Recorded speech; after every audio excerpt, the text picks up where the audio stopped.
안녕하세요. 반갑습니다. 이 동영상은 뇌과학 기반 프레젠테이션 강의 시리즈의 10번째 시간입니다. 본 강의는 프레젠테이션을 위한 감각 정보의 부호화 방법입니다. 또한 본 강의는 지식의 사회 환원 차원에서 40회 연속으로 프레젠테이션의 모든 것을 연재할 계획입니다. 여러분은 본 강의 시리즈를 통해서 성공하는 프레젠테이션의 유능한 주인공이 되실 것입니다. 본 강의의 시작과 함께 감각 정보의 부호화, 즉 인코딩이 무엇인지를 다시 한번 설명드리겠습니다. 이 내용은 앞서 프레젠테이션 9번째 강의에서 설명한 내용이기도 합니다.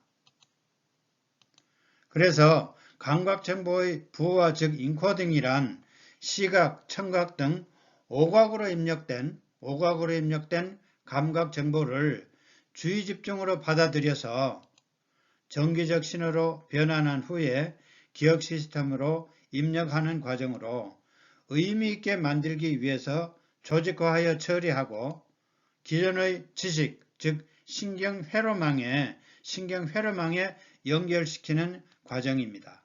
그래서 부호화는 정보가 잘 되도록 하기 위해 수행되는 과정인 것입니다. 감각 정보의 부호화 방법에 대해서 설명드리겠습니다.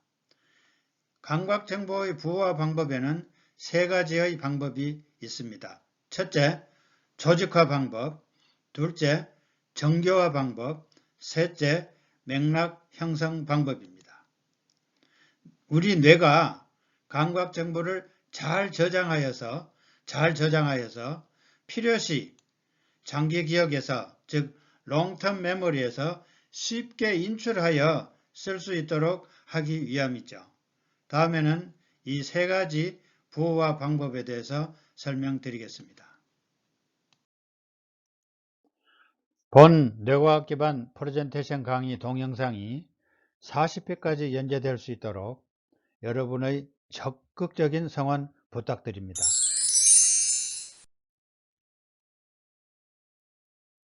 첫째, 조직화 방법입니다. 조직화라고 하는 것은 개별적인 정보들을 관련 있는 것끼리 묶는 것을 말하는 것입니다.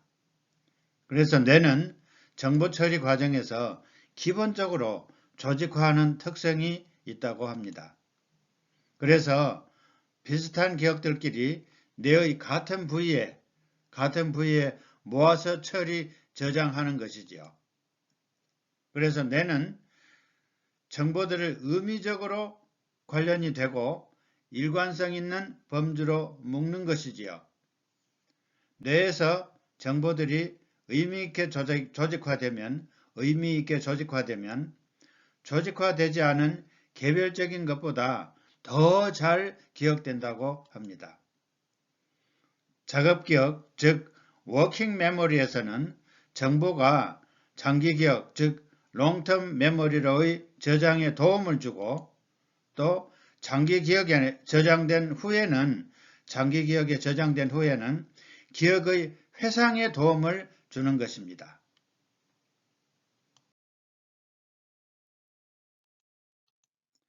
정보의 조직화 과정에서 해마의 역할에 대해서 설명드리겠습니다.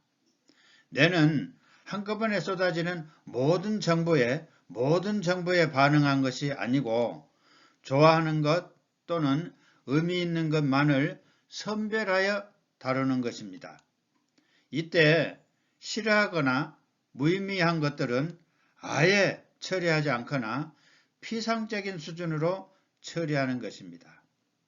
이러한 정보 처리 과정에서 해마는 중요한 정보를 걸러내는 필터 역할을 하는 것입니다.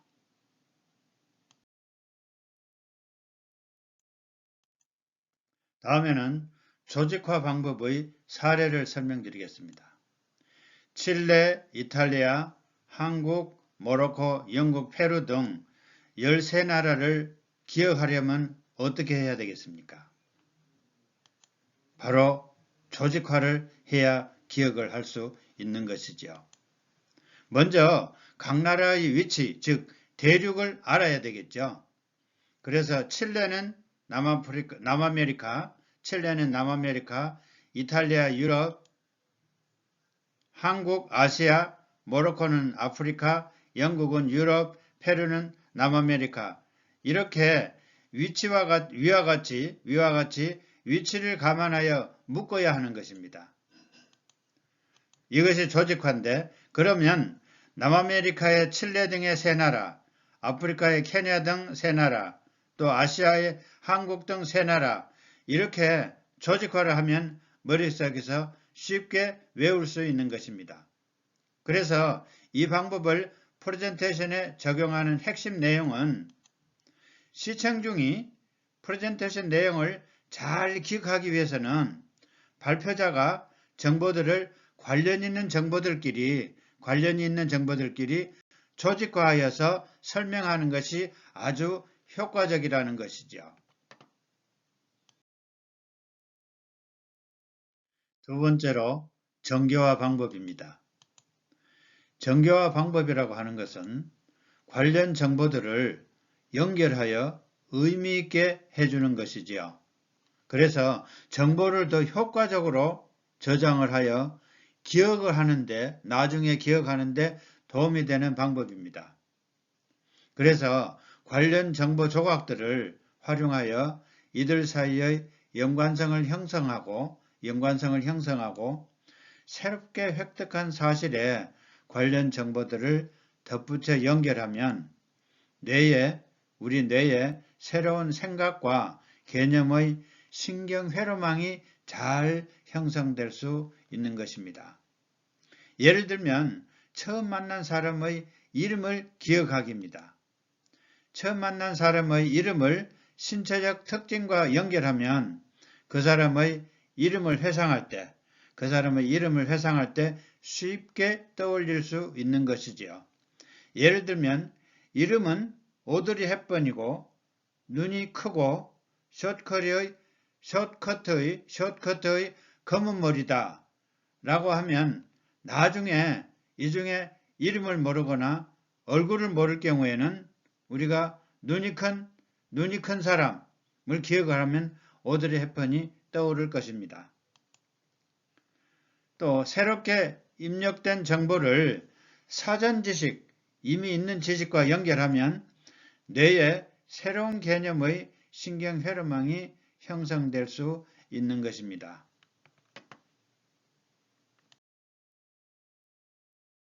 세 번째는 맥락 형성 방법입니다. 맥락이라고 하는 것은 영어로는 context 그러죠. 어떤 사건과 관련된 물리적 또는 정서적 배경을 의미하는 것입니다. 작업기억, 즉 워킹 메모리에서 장기기억, 즉 롱텀 메모리로의 전이의 촉진을 위해서 프레젠테이션 시에는 맥락을 형성해 주는 것이 아주 중요한 것입니다. 그러면 맥락 형성이 왜 중요하냐 이유를 설명드리겠습니다. 프레젠테이션에서 시청 중이 프레젠테이션 내용만 기억하는 것이 아니지요. 물리적, 정서적 맥락도 함께 기억하기 때문입니다. 예를 들면 시청 중이 프레젠테이션 내용의 설명을 들을 때 기억이 형성이 되는데 그 당시의 발표자의 모습 또는 넥타이 색깔 또는 옷차림새 등 그리고 감정, 당시 시청 중에 기분이 좋았든지 나빴느냐 또는 장소, 그 당시의 전체적인 분위기 등이 맥락으로 함께 기억이 되는 것입니다.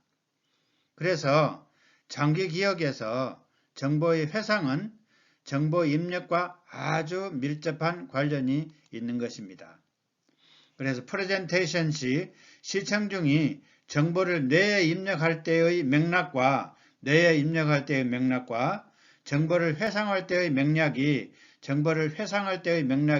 일치할 때 정보는 더욱 효과적으로 회상되는 것이지요.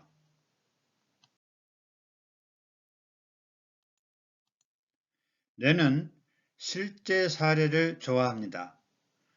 한 가지 정보를 뇌의 기억 체계 속으로 집어넣을 때 그 정보의 정확한 의미를 반드시 이해시켜야 합니다.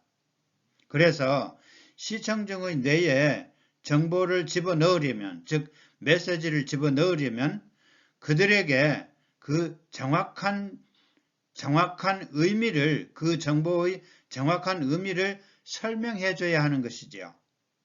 그래서 시청 중이 메시지의 의미를 이해하지 못하면 첫째, 기계적으로 정보를 암기할 수 없는 것입니다.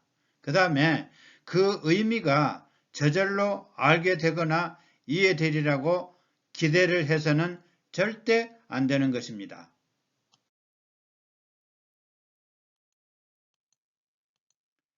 프레젠테이션에서 의미 전달을 잘하게 위한 방법은 무엇일까요?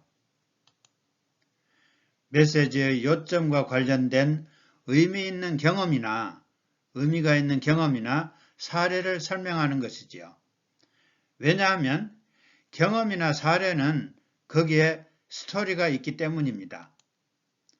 사례의 이용이 효과적인 이유는 뇌는 같은 패턴을 보면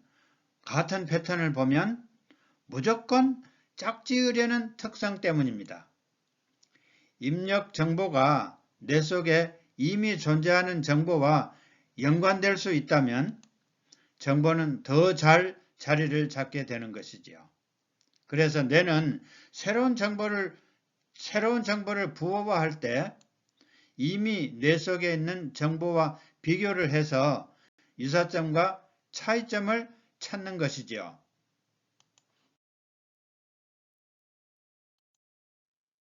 다음에는 같은 패턴을 보면 무조건 짝지으려고 하는 뇌의 특성을 그림으로 설명드리겠습니다. 이 그림에서 보는 바와 같이 뇌는 이 세 부분에서 사람의 모양을 알아내는 것입니다. 그리고 이 추상적인 그림에서도 이 두 부분이 눈이구나 라고 생각을 하는 것이죠. 마찬가지로 이 부분은 입이구나 라고 하면서 이미 머릿속에 있는, 뇌 속에 있는 그림과 짝을 지어 가지고 생각을 하는 것이라는 말씀입니다.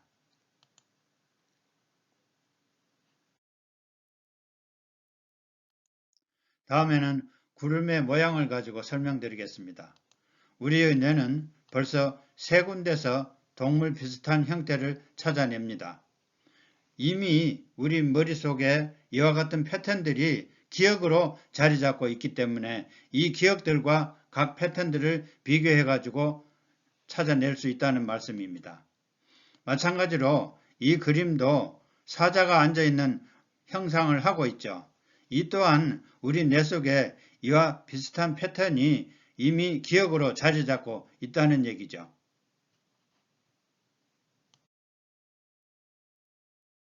다음 강의는 11번째 프레젠테이션 강의로서 스토리텔링 프레젠테이션 사례 리뷰입니다. 여러분의 많은 시청 부탁드립니다. 대단히 감사합니다.